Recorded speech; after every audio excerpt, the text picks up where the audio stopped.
ভয়েতে আমি একটা গাছের আড়ালে গিয়ে চুপ করে দাঁড়িয়ে পড়ি।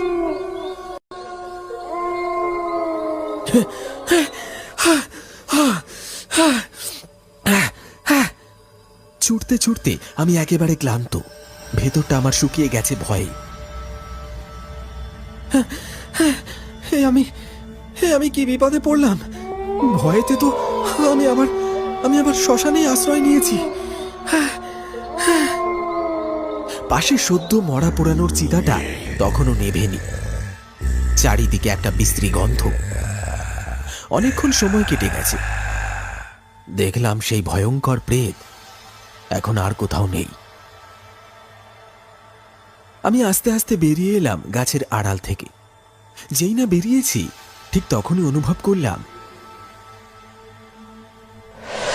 পিছন থেকে কে যেন একটা ঠান্ডা হাত আমার কাঁধের উপর রাখল।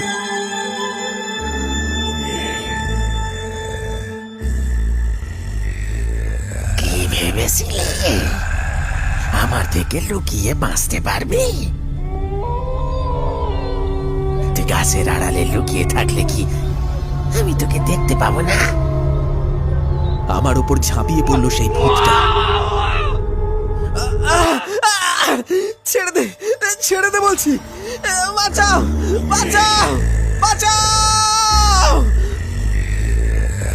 সেই পিশাচ তার শক্ত লোহার মতো হাত দিয়ে আমার গলাটা টিপে ধরেছে।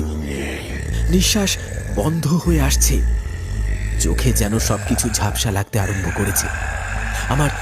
আমার চোখ বুজে আসছে, আর লড়াই করার শক্তি পাচ্ছি না।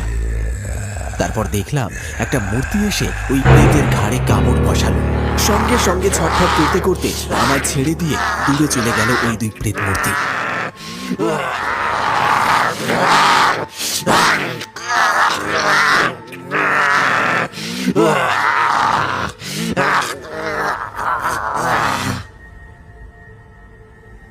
তাদের চিৎকারে আকাশ বাতাস কেঁপে উঠেছে। দেখতে পেলাম একটি প্রেত সেই আগের পিশাচের গলা টিপে শূন্যে তুলে ধরে আছে। ছেড়ে দে, ছেড়ে দে আমায়, ছেড়ে দে, ছেড়ে দে বলছি, ছেড়ে দে।